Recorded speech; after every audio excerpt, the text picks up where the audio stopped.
Hindu marriage का nature कैसे है आज इस वीडियो में डिस्कस करेंगे। या सेक्रामेंट है या फिर कॉन्ट्रेक्चुअल है, इस वीडियो में पूरा डिटेल से इंट्रोडक्शन से लेकर कंक्लूजन तक करेंगे। और जैसे कि आप जानते हैं कि आपके एग्ज़ाम में जैसे क्वेश्चन बनते हैं तो मैं उस फॉर्मेट में पढ़ाता हूँ, मैं उसी फॉर्मेट में पढ़ाता हूँ। तो क्वेश्चन कैसे आपके एग्ज़ाम में आने वाला है, आ सकता है whether Hindu marriage is sacrament और कॉन्ट्रेक्चुअल। और इसके साथ में पूछ सकता है who is Hindu and nature of Hindu marriage act. ऐसे एग्जाम में आपके आंसर क्वेश्चन जरूर देखने को मिलेगा इस बार। आइए देखते हैं कैसे आंसर लिखेंगे। सबसे पहले कोई भी आंसर लिखते हैं तो उसमें आपको पता है कि इंट्रोडक्शन से स्टार्ट करते हैं। तो इंट्रोडक्शन देखिए कैसे लिखना है।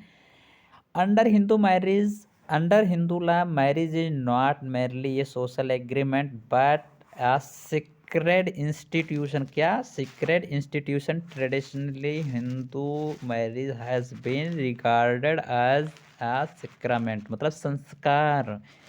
However, after the enactment of the Hindu Marriage Act 1955, certain contractual elements have been introduced. Therefore, the nature of Hindu marriage need to be examined। देखिए, जब ये हिंदू मैरिज मतलब इंट्रोड्यूस हुआ था तब उस समय वो कॉन्ट्रेक्चुअल था, ये मात्र कॉन्ट्रेक्चुअल एलिमेंट था। अब इसके बाद देखते हैं नेचर ऑफ हिंदू मैरिज, मतलब सेक्रामेंट या फिर कॉन्ट्रेक्चुअल है। ये आपके क्वेश्चन मन में उठता होगा। तो Hindu marriage as a sacrament, कब हिंदू मैरिज सेक्रामेंट माना जाएगा, उसके कुछ एसेंशियल्स वर्ड हैं, ये आपको पता होने चाहिए। आइए देखते हैं एकदम एकदम to the point. It is a religious ceremonies, मतलब ये रिलीजियस सेरेमनीज होता है perform according to sacred rites, मतलब होता है कि जो 16 संस्कार हमारे यहाँ दिए गए हैं उसके अंतर्गत आता है, इसलिए हो गया। It is consider in dissolve yearly divorce was known, या फिर डाइवोर्स का कॉन्सेप्ट आ गया इसलिए हो सकता है। It is only holy union for holy union for life and even has beyond believe in रिवर्स, या फिर हो सकता है रिवर्स की गति हो। Performance of religious duties and procreation are it objective, हो सकता है ऑब्जेक्टिव कोई हो प्रोक्रिएशन का।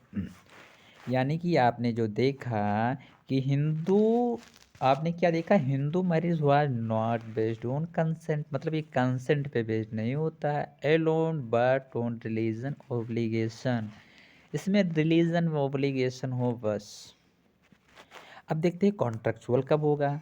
तो contractual elements introduced by Hindu marriage act 1955। अब इसमें देखिए आफ्टर 1955, मतलब 1955 के बाद में हिंदू मैरिज एक्वायर्ड सम कॉन्ट्रेक्चुअल फीचर्स, कुछ फीचर्स आ गए, जैसे उसमें कंसेंट हो गया जो कि नेसेसरी हो गया, एंड प्रोविज़न ऑफ डाइवोर्स का आ गया, तो इसलिए and marriage voidable on certain grounds, कोई सर्टेन ग्राउंड्स जिस पे मैरिज वाइड क्या हो गई, वो वाइडेबल हो गई। वाइडेबल किसे कहते हैं, जो बाद में वैलिड कराई जा सकती है। वाइड किसे कहते हैं, जो शुरू से जीरो होती है। मोनोगोमी मैड कंपलसरी हो गया। ओके, केस ला भी एक इम्पोर्टेंट है जो लिख लेना। केस ला देखिए क्या है, केस ला है SMT, मतलब SMT सीमा वर्सेस आशवानी का केस है। The court of the date Hindu marriage has been sacrament और contractual element but the sacrament nature still dominates. अब इसके बाद में आता है कंक्लूजन ऑफ हिंदू मैरिज। कैसे कंक्लूजन लिखेंगे हिंदू मैरिज का, तो इस पे बात करते हैं। कंक्लूजन लिखने के लिए सबसे पहले आप लिखेंगे कि Hindu marriage neither purely sacrament और नॉट प्योरली कॉन्ट्रेक्चुअल, मतलब ये प्योर जो है सेक्रामेंट है बट प्योर कॉन्ट्रेक्चुअल नहीं है। It is essentials for sacrament with statutory and sacrament modification. तो ये रहे आपके कंक्लूजन।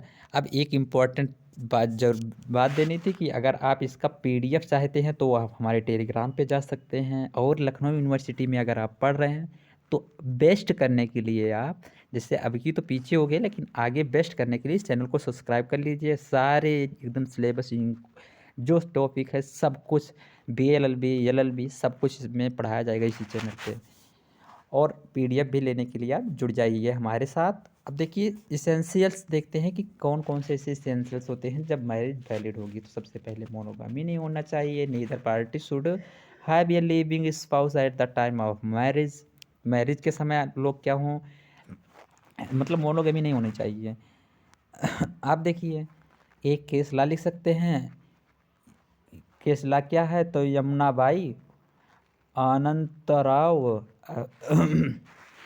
अनंतराव अवधो वर्सेस अनंतराव शिवराम अवध का केस है। Second marriage during is substance of the first marriage, मतलब जब फर्स्ट मैरिज अगर है, अगर दो मैरिज आप कर रहे हैं तो वो मैरिज वाइड हो जाएगी, वाइड एब इनिशियो जिसे कहते हैं, ख़त्म हो जाएगी, वो मैरिज नहीं मानी जाएगी सेकेंड वाली। अब मेंटल कैपेसिटी होनी चाहिए। मेंटल कैपेसिटी क्या होती है, तो at the time of marriage neither party, मतलब कोई भी पार्टी, चाहे लड़का हो या लड़की हो, दोनों का पार्टी का होना और उनके वैलिड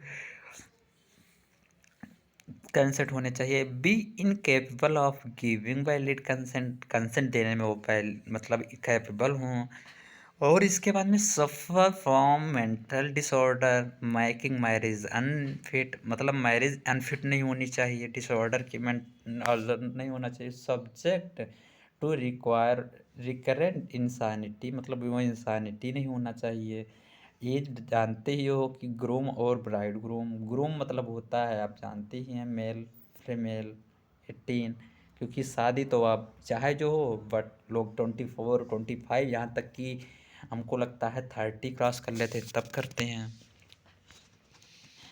अब आप शादी कब कर रहेंगे ये कमेंट बॉक्स में बता देना कि आप कितने एज तक हो जाएंगे या क्या अचीवमेंट हासिल करने के बाद शादी करेंगे, कमेंट बॉक्स में बताइए।